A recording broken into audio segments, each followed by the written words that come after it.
Lucky Recipes. Heute zeigen wir euch 3 Methoden für perfekten Reis ohne Reiskocher. Mit der Wassermethode, mit der Quellmethode und mit der Bratmethode.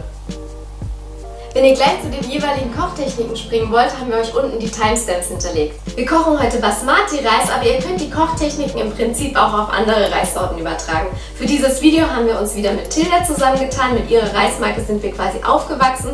Und das Schöne ist, mittlerweile kann man ihren Reis auch schon in gut sortierten Supermärkten finden.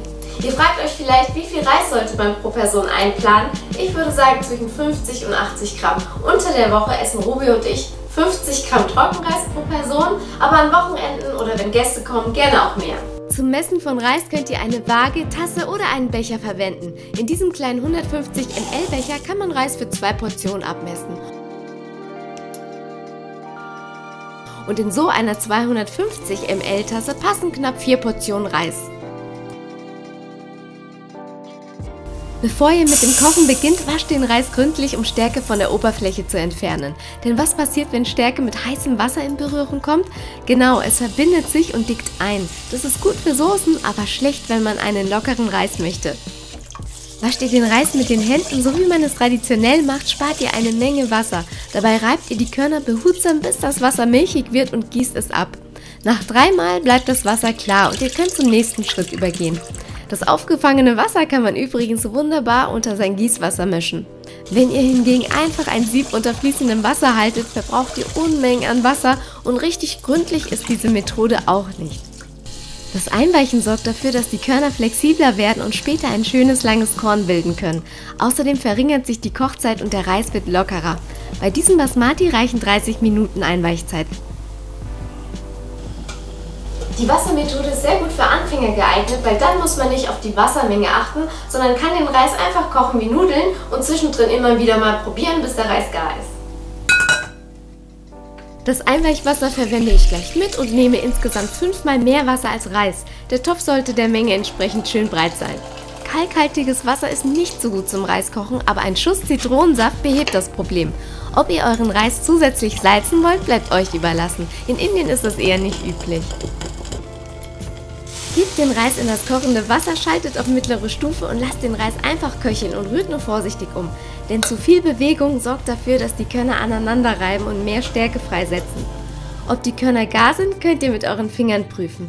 Den Pure Basmati gieße ich etwa nach 8 Minuten ab, lasse ihn gut abtropfen und gebe ihn wieder in den warmen Topf. Hier kann der Reis etwa 10 Minuten bei geschlossenem Deckel zu Ende dampfen. Das Kondenswasser bleibt bei uns am Deckel haften. Wenn ihr ein Biryani kochen möchtet, lasst den Reis nur zu 80% garen. Schaut, wie schön die Körner abstehen, das ist ein gutes Zeichen.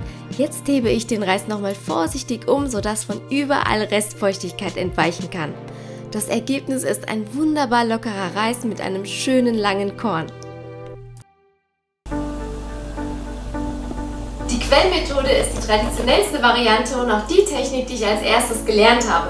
Man nennt sie auch Absorptionsmethode, weil das ganze Wasser in den Reis eingesogen wird. Anders als bei der Wassermethode bleiben dann alle Nährstoffe und das volle Aroma enthalten und man schüttet es nicht weg.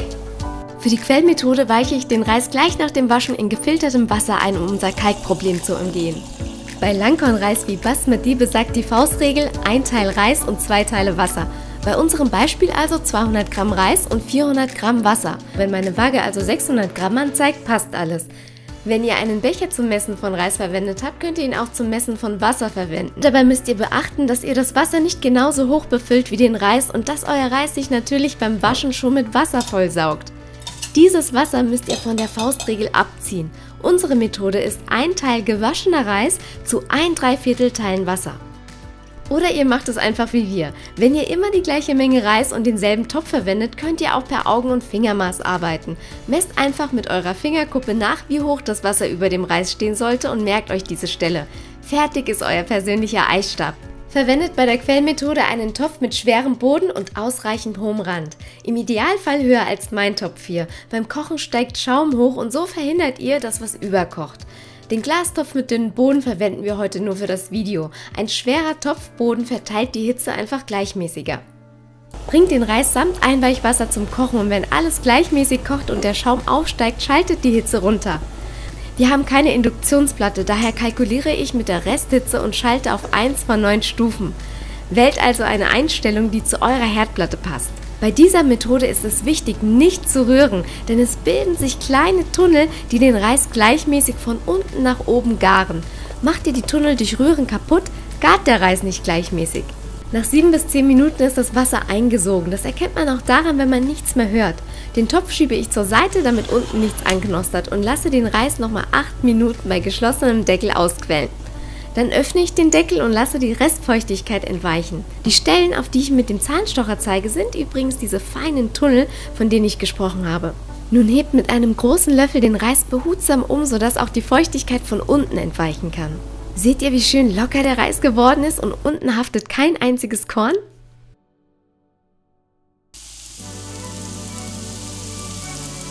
Die Bratmethode werden wir mit der Quellmethode kombinieren. Das veredelt nochmal den Reis und gibt ihm nochmal ein schönes, nussiges Aroma und macht den Reis besonders hübsch und locker. Das ist aber eher was, wenn ihr Gäste habt. Bei der Bratmethode lasse ich den Basmati nur 15 Minuten einweichen und danach gründlich abtropfen. Mit Ghee, ein wenig Gewürzen und Nüssen könnt ihr den Reis noch mehr veredeln. Durch das Braten wird jedes Korn mit Fett ummantelt und das nussige Aroma wird verstärkt. Nehmt hierfür einen großen Kochspatel und bratet den Reis 2 Minuten vorsichtig an. Kurkuma gibt dem Ganzen eine schöne Farbe und Salz rundet den Geschmack ab. Dann gebt ihr die passende Menge heißes Wasser dazu und lasst den Reis bei mittlerer Stufe 3 Minuten köcheln.